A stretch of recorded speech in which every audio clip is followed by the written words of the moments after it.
ज्योतिष और पौराणिक ग्रंथों में युग के मान अलग अलग होते हैं। पौराणिक ग्रंथों के अनुसार 4 युग होते हैं: सतयुग, त्रेता युग, द्वापर युग और कलयुग। कहते हैं कि कलयुग में पाप अपने चरम पर होगा। वर्तमान में कलिकाल अर्थात कलयुग चल रहा है।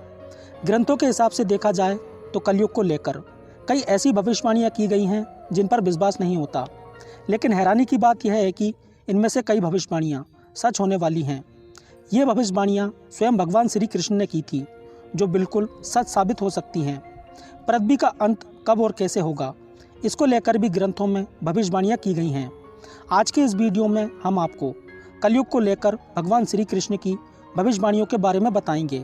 तो आराम से बैठकर नॉलेज से भरा पूरा वीडियो देखें। बहुत स्टडी और रिसर्च करने के बाद मैंने आपके लिए यह वीडियो बनाया है। चैनल को अभी से सब्सक्राइब कर दें और वीडियो को लाइक। बाद में आप वीडियो की भावना में खो जाएंगे। तो चलिए दोस्तों, शुरू करते हैं। सतयुग में प्रतीकात्मक तौर पर धर्म के 4 पैर थे। सतयुग में मनुष्य की लंबाई 32 फीट अर्थात लगभग 21 हाथ बताई गई है। इस युग में पाप की मात्रा 0% होती है, पुण्य की मात्रा 100% होती है। इस युग में राजा हरिश्चंद्र हुए थे। हरिश्चंद्र ने सत्य के लिए खुद के परिवार और अंत में खुद का बलिदान भी दे दिया था। जबकि त्रेता युग में धर्म के 3 पैर थे। इस युग में मनुष्य की लंबाई 21 फीट अर्थात लगभग 14 हाथ बताई गई है। इस युग में पाप की मात्रा 25% होती है और पुण्य की मात्रा 75% होती है। इस युग में विष्णु भगवान का वामन और राम अवतार हुआ था। असुर राजा बलि ने 3 पग में धरती दान कर दी थी, जबकि राक्षस राज रावण ने सीता का अपहरण करने के बाद उन्हें छुआ तक नहीं था। एवं द्वापर में धर्म के 2 पैर ही रहे। इस युग में मनुष्य की लंबाई 11 फीट अर्थात लगभग 7 हाथ बताई गई है। इस युग में पाप की मात्रा 50% होती है, जबकि पुण्य की मात्रा 50% होती है। मतलब यह है कि इस युग में आधे मनुष्य पापी और आधे पुण्य आत्मा थे। इसी युग में महाभारत का युद्ध हुआ था। यह युद्ध धर्म युद्ध ही था। कृष्ण ने धर्म की रक्षा की थी। अब बात करते हैं कलयुग की। तो कलयुग में धर्म के पैरों का कोई नामो निशान नहीं है। अब धर्म पंगु बन गया है। इस युग में मनुष्य की औसत लंबाई 5 फीट 5 इंच अर्थात लगभग 3.5 हाथ बताई गई है। इस युग में धर्म का सिर्फ 1/4 अंश ही रह जाता है। इस युग में पाप की मात्रा 75% होती है, जबकि पुण्य की मात्रा 25% होती है। लेकिन वर्तमान में देखा जा रहा है कि कलिकाल अपने चरम पर है। ये जो 25% पुण्य की मात्रा बताई गई है, यह भी अब कहीं भी नज़र नहीं आती। महज 5% ही पुण्य कहीं बचा होगा। अब तो चारों तरफ पाप ही पाप नजर आता है। आओ जानते हैं कैसे। कलयुग का वर्णन करते हुए श्री कृष्ण कहते हैं कि कलयुग में ऐसे लोगों का राज्य होगा जो दोनों ओर से शोषण करेंगे, बोलेंगे कुछ और करेंगे कुछ और, मन में कुछ और कर्म में कुछ और। ऐसे ही लोगों का राज्य होगा। इसी प्रकार कलयुग में ऐसे लोग रहेंगे जो बड़े ज्ञानी और ध्यानी कहलाएंगे। वे ज्ञान की चर्चा तो करेंगे, लेकिन उनके आचरण राक्षसी होंगे। बड़े पंडित और विद्वान कहलाएंगे, किंतु वे ये देखते रहेंगे कि कौन सा मनुष्य मरे और हमारे नाम से संपत्ति या पद कर जाए। किसी का बेटा घर छोड़कर साधु बनेगा तो हजारों व्यक्ति दर्शन करेंगे, किंतु यदि अपना बेटा साधु बनता होगा तो रोएंगे कि मेरा बेटा क्या होगा। इतनी सारी ममता होगी कि उसे मोह माया और परिवार में बांध कर रखेंगे। उसका जीवन वहीं खत्म हो जाएगा। अंत में बेचारा अनाथ होकर मरेगा। कलयुग में धनी लोग लड़के लड़की के विवाह में, मकान के उत्सव में, छोटे बड़े उत्सवों में तो लाखों रुपए खर्च कर देंगे, परंतु पड़ोस में यदि कोई भूखा प्यासा होगा तो ये भी नहीं देखेंगे कि उसका पेट भरा है या नहीं। उनका अपना ही सगा भूख से मर जाएगा और वे देखते रहेंगे। दूसरी ओर मौज, मदिरा, मांस भक्षण, सुंदरता और व्यसन में पैसे उड़ा देंगे, किंतु किसी के 2 आंसू पोंछने में उनकी रुचि नहीं होगी। कलयुग में मानव का मन नीचे गिरेगा, उसका जीवन पतित होगा। पुराणों में लिखा है कि जो व्यक्ति संगठन या समाज वेद विरुद्ध आचरण कर भारत की धार्मिक और सांस्कृतिक एकता को खंडित करेगा, उसका आने वाले समय में समूल नाश हो जाएगा। पुराणकार मानते हैं कि जैसे जैसे कलयुग आगे बढ़ेगा, वैसे वैसे भारत की गद्दी पर वेद विरोधी लोगों का शासन होने लगेगा। ये ऐसे लोग होंगे जो जनता से झूठ बोलेंगे और अपने कुतर्कों द्वारा एक दूसरे की आलोचना करेंगे। जिनका कोई धर्म नहीं होगा, ये सभी विधर्मी होंगे। ये सभी मिलकर भारत को तोड़ेंगे और अंततः भारत को एक अराजक भूमि बनाकर छोड़ देंगे।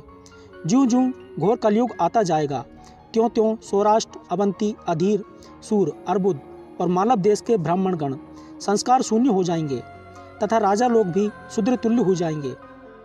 अपनी तुच्छ बुद्धि को ही शाश्वत समझकर कुछ मूर्ख ईश्वर की तथा धर्म ग्रंथों की प्रमाणिकता मांगने का दुस्साहस करेंगे। इसका अर्थ यह है कि उनके पाप जोर मार रहे हैं। जब वेदों को छोड़कर संस्कार शून्य हो जाएंगे, तब सिंधु तट, चंद्रभाग का तटवर्ती प्रदेश, कौंतीपुरी, कश्मीर मंडल पर प्रायः द्विजों का और मिलेच्छों का राज होगा। सबके सब राजा आचार विचार में मिलेच्छ प्राय होंगे। वे सब एक ही समय में भिन्न भिन्न प्रांतों में राज करेंगे। वे लूट खसोट कर अपनी प्रजा का खून चूसेंगे। जब ऐसा शासन होगा तो देश की प्रजा में भी वैसा ही स्वभाव, आचरण, भाषण की वृद्धि हो जाएगी। राजा लोग तो उनका शोषण करेंगे ही, आपस में वे भी एक दूसरे को उत्पीड़ित करेंगे और अंततः सब नष्ट हो जाएंगे। भविष्योत्तर पुराण के अनुसार ब्रह्मा जी ने कहा, हे नारद, भयंकर कलयुग के आने पर मनुष्य का आचरण दुष्ट हो जाएगा और योगी भी दुष्ट चित्त वाले होंगे। संसार में परस्पर विरोध फैल जाएगा। द्विज अर्थात ब्राह्मण, क्षत्रिय, वैश्य दुष्ट कर्म वाले लोग होंगे और विशेषकर राजाओं में चरित्रहीनता आ जाएगी। देश देश और गांव गांव में कष्ट बढ़ जाएंगे। संत जन दुखी होंगे। अपने धर्म को छोड़कर लोग दूसरे धर्म का आश्रय लेंगे। देवताओं का देवत्व भी नष्ट हो जाएगा और उनका आशीर्वाद भी नहीं रहेगा। मनुष्यों की बुद्धि धर्म के विपरीत हो जाएगी और पृथ्वी पर मिलेच्छों के राज्य का विस्तार हो जाएगा। महर्षि व्यास जी के अनुसार कलयुग में मनुष्यों में वर्ण और आश्रम संबंधी प्रवृत्ति नहीं होगी। वेदों का पालन कोई नहीं करेगा। कलयुग में विवाह को धर्म नहीं माना जाएगा। शिष्य गुरु के अधीन नहीं रहेंगे। पुत्र भी अपने धर्म का पालन नहीं करेगा। कोई किसी कुल में पैदा क्यों ना हो, जो बलवान होगा वही कलयुग में सबका स्वामी होगा। सभी वर्णों के लोग कन्या बेचकर निर्वाह करेंगे।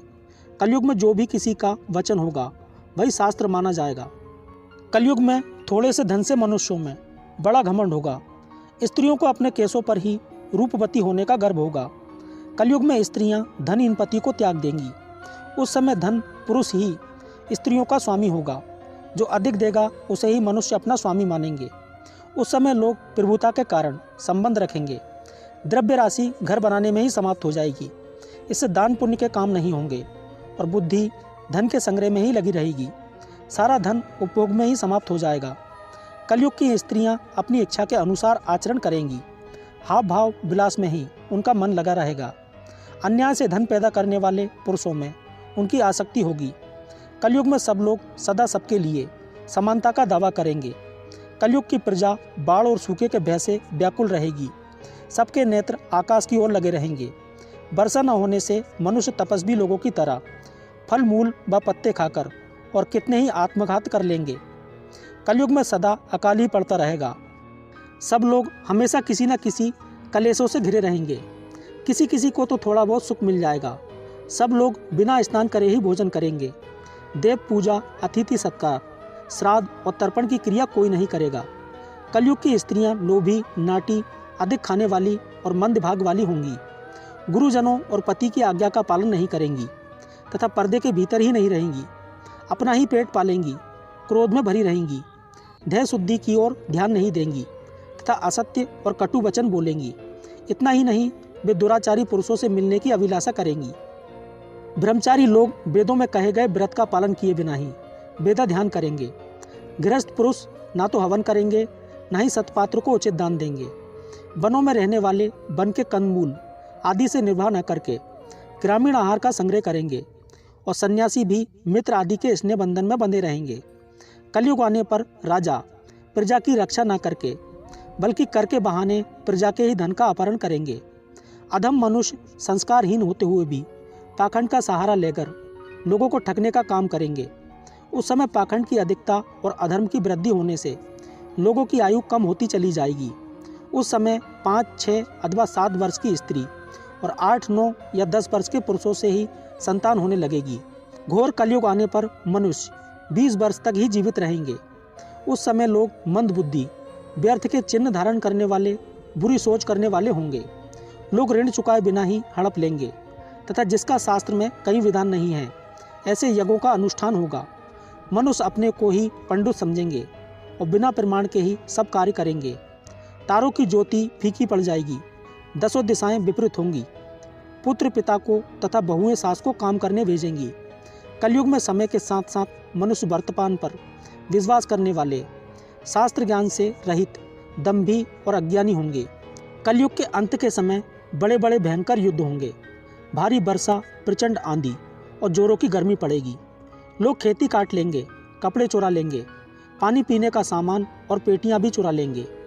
चोर अपने ही जैसे चोरों की संपत्ति चुराने लगेंगे। हत्यारों की भी हत्या होने लगेगी। चोरों से चोरों का नाश हो जाने के कारण जनता का कल्याण होगा। युगांत काल में मनुष्य की आयु अधिक से अधिक 30 वर्ष की होगी। मनुष्य की औसत आयु 20 वर्ष की रह जाएगी। 5 वर्ष की उम्र में स्त्री गर्भवती हो जाया करेगी। 16 वर्ष में लोग वृद्ध हो जाएंगे और 20 वर्ष में मृत्यु को प्राप्त हो जाएंगे। इंसान का शरीर घटकर बौना हो जाएगा। ब्रह्म वैवर्त पुराण में बताया गया है कि कलयुग में ऐसा समय भी आएगा जब इंसान की उम्र बहुत कम रह जाएगी। युवा अवस्था समाप्त हो जाएगी।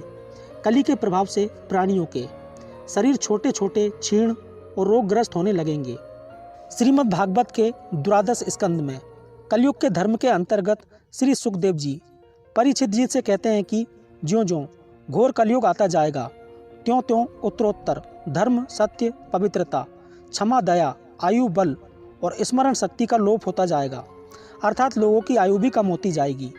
जब कलिकाल बढ़ता चला जाएगा, कलयुग के अंत में जिस समय कल की अवतार अवतरित होंगे, उस समय मनुष्य की परम आयु केवल 20 या 30 वर्ष की होगी। जिस समय कल की अवतार आएंगे, चारों वर्णों के लोग बोने के समान हो जाएंगे। गाय भी बकरियों की तरह छोटी छोटी और कम दूध देने वाली हो जाएंगी। कलयुग के अंत में संसार की ऐसी दशा होगी कि अन्न कहीं नहीं उगेगा। लोग मछली मांस ही खाएंगे और भेड़ बकरियों का दूध पिएंगे। गाय तो दिखना भी बंद हो जाएगी, होगी तो वह बकरी के समान होगी। एक समय ऐसा आएगा जब जमीन से अन्न उपजना बंद हो जाएगा, पेड़ों पर फल नहीं लगेंगे। धीरे धीरे ये सारी चीज़ें विलुप्त हो जाएंगी। गाय दूध देना बंद कर देगी। स्त्रियां कठोर स्वभाव वाली व कड़वा बोलने वाली होंगी। वे पति की आज्ञा नहीं मानेंगी। जिसके पास धन होगा उसी के पास स्त्रियां रहेंगी। मनुष्यों का स्वभाव गधों जैसा होगा, केवल गृहस्थी का भार ढोने वाला रह जाएगा। लोग विषयी हो जाएंगे। धर्म कर्म का लोप हो जाएगा। मनुष्य जप रहित, नास्तिक व चोर हो जाएंगे। सभी एक दूसरे को लूटने में रहेंगे। कलयुग में समाज हिंसक हो जाएगा। जो लोग बलवान होंगे उनका ही राज चलेगा। मानवता नष्ट हो जाएगी। रिश्ते खत्म हो जाएंगे। एक भाई दूसरे भाई का शत्रु बन जाएगा।